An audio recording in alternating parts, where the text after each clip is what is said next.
बिस्मिल्लाहिर्रहमानिर्रहीम। अस्सलाम वालेकुम नाज़रीन, मैं हूं आपका मेज़बान खालिद जमील और आप देख रहे हैं मेरा फेसबुक और यूट्यूब चैनल। नाज़रीन, वही हुआ जिसके खदशे का इजहार किया जा रहा था और जो तोशाखाना केस की समाअत करने वाली ट्रायल कोर्ट से तवक्को की जा रही थी, वैसा ही फैसला उन्होंने सुना दिया। लेकिन कुछ बड़े अहम सवालात हैं जिन्होंने इस सारे मामले को बड़ा मशकूक बना दिया। और इस सिलसिले में सबसे बुनियादी मसला जो है कि ये फैसला लिखा कहाँ गया, किसने लिखा, वो बड़ा अहम सवाल है जिसका जवाब इस फैसले के अंदर ही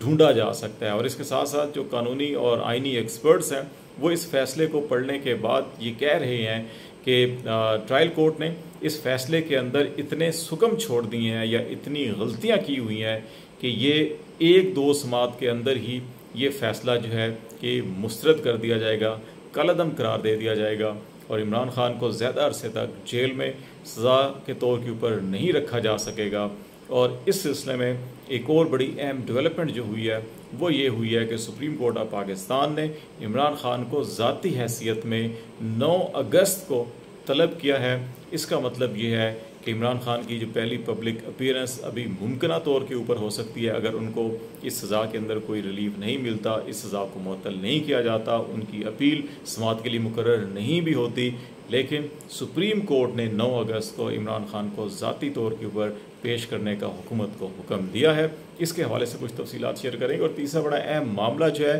कि ये PDM की जो हुकूमत है इसने जाते जाते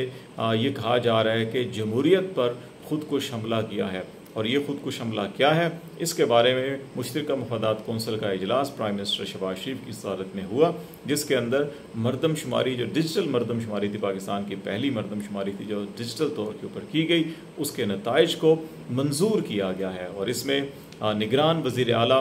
पंजाब और निगरान वज़ीर आला खैबर पख्तूनख्वा वो शरीक हुए थे।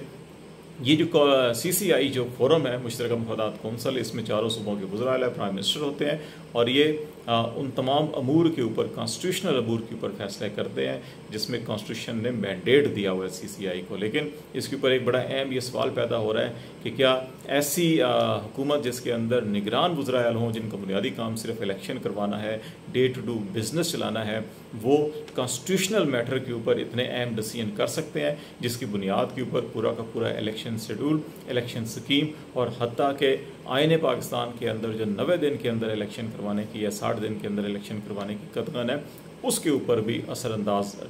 हो सकता हो। ऐसे फैसले क्या निगरान हुकूमत कर सकती है? ये एक बड़ा अहम कॉन्स्टिट्यूशनल क्वेश्चन है जिस पे बेशतर जो गैर जानबदार कॉन्स्टिट्यूशनल एक्सपर्ट हैं उनका ख्याल है कि निगरान हुकूमत ऐसे कोई फैसले नहीं कर सकती। जो सियासी जमातों के साथ वाबस्ता है वो हाँ में भी और ना में भी बेशुमार इसकी लॉजिक्स निकाल लेते हैं। लेकिन इस फैसले को क्यों खुदकुश हमला कहा जा रहा है, इसकी बुनियादी वजह यह है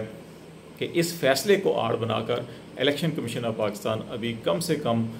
7-8 महीने इस इलेक्शन में ताख़ीर का जवाज़ बनाएगा। और ये कहा जाएगा कि जो इस नई मरदमशुमारी के मुताबिक जो हल्का बंदियाँ होनी हैं उसमें कम से कम 4 महीने दरकार हैं और उन 4 महीनों की हल्का बंदियों की तकमील के बाद इलेक्शन एक्ट के तहत जो नई तरमीम की गई है उसमें यह कहा गया है कि इंतखाबी शेड्यूल या इलेक्शन से कम 4 माह पहले जो है कि वो हल्का बंदियाँ अनाउंस कर देनी चाहिए। तो इस तरह से 4 महीना ये और 4 महीने वो, ये कोई 8 महीने बनते हैं। और जो इस वक्त पिछले चंद माह से ये मुसलसल तवातर के साथ बात की जा रही थी कि निगरान सेटअप जो भी होगा, इस्टेब्लिशमेंट या ये PDM वाले जो हैं कि ये इलेक्शन फ़िलहाल नहीं होने देंगे जब तक कि अप्रैल तक ये मामला ना चले जाएं। उससे पहले जो है कि पाकिस्तान तहरीक इंसाफ का मुकम्मल सफाया ना हो सके और इमरान खान तो जेल के पीछे चले गए। लेकिन जो इंतहा हद होती है किसी भी चीज़ की वो यही होती है, वो हो चुकी। अब माहिरीन के मुताबिक जो मामलात को समझने वाले हैं उनके ख्याल के मुताबिक अब इमरान खान जो है कि वो रिवर्सल होगा, उनका वापस सियासत में आना और आवाम के सामने आना, उनका अब हर रोज़ जो है कि वो उस तरफ बढ़ेंगे। लेकिन हर आने वाला दिन जो है वो PDM की जमातों और बिलखसूस जिन्होंने ये आइनी कवानीन तरमीम की हैं, जो फ़ैसले किए हैं, उनके लिए हर आने वाला दिन जो है वो मुश्किल और कड़ा होता जाएगा। और अगर ये इलेक्शन डिले होते हैं जो एज़ पर प्लान किया गया है तो इसका सबसे ज़्यादा नुकसान बज़ाहिर अभी तो तहरीक इंसाफ को इक़्तिदार से दूर रखने के लिए किया जा रहा है, लेकिन सबसे ज़्यादा नुकसान इसका जमहूरियत को और पार्लिमानी जमहूरियत को और आवाम के हक़ के राय दही के ऊपर जो है कि ये ज़रब लगेगी। और जो गैर जमहूरी अनासर हैं जिन्होंने पाकिस्तान के अंदर 3 तिहाइयों से ज़्यादा बराह रास्त हुकूमत की है और बिलवास्ता हमेशा हुकूमत की है, सियासी निज़ाम को मुस्तहकम नहीं होने दिया, सबसे ज़्यादा फ़ायदा उनको होगा। और वो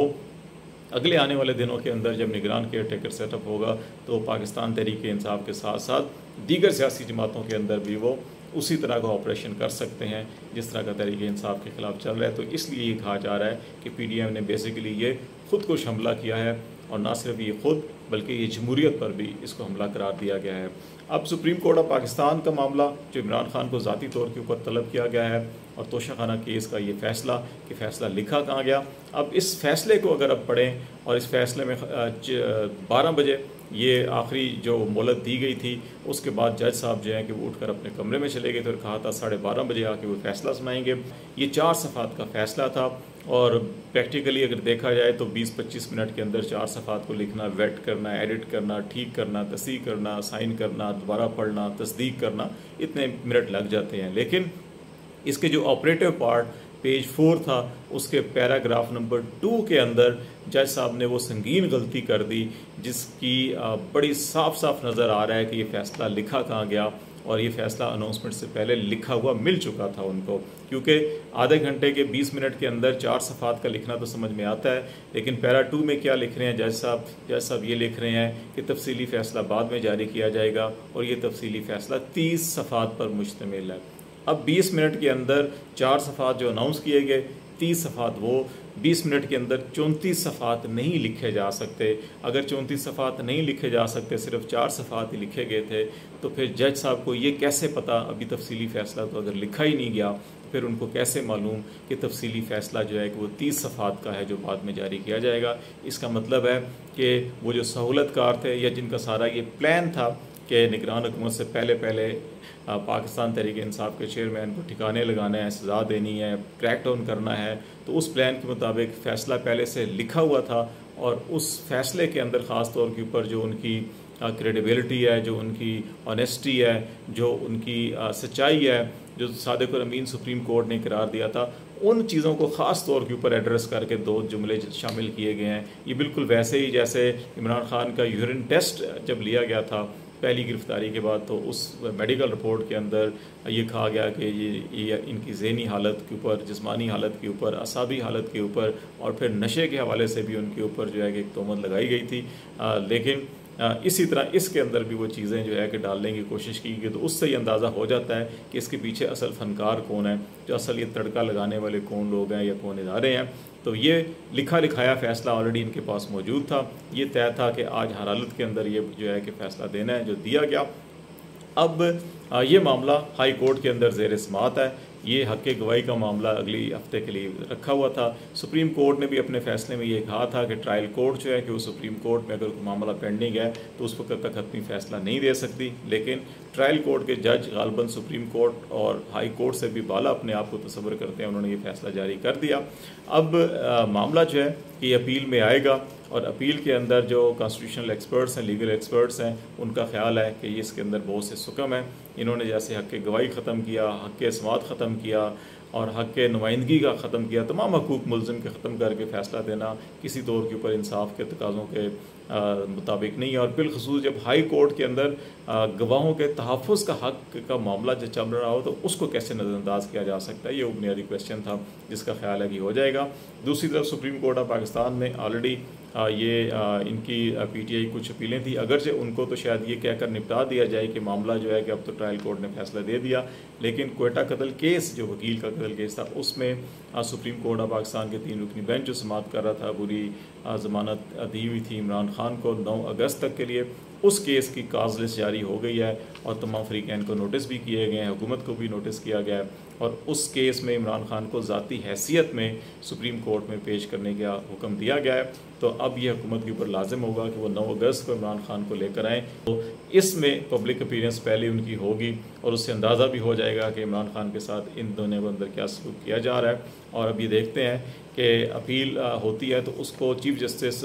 आमिर फ़ारूक इस्लामाबाद हाई कोर्ट की उसको किस अंदाज में डील करते हैं। जिस तरह से पहले भी उन्होंने मुबम फ़ैसले दिए, अधूरे फ़ैसले दिए, क्या उसी किस्म की समाअत करेंगे या मामलात को आइन और कानून के मुताबिक देखा जाएगा, तो आपको अपडेट करते रहेंगे। आज तक के लिए इतना ही। खालिद जमील को इजाज़त दीजिए। अल्लाह हाफिज़।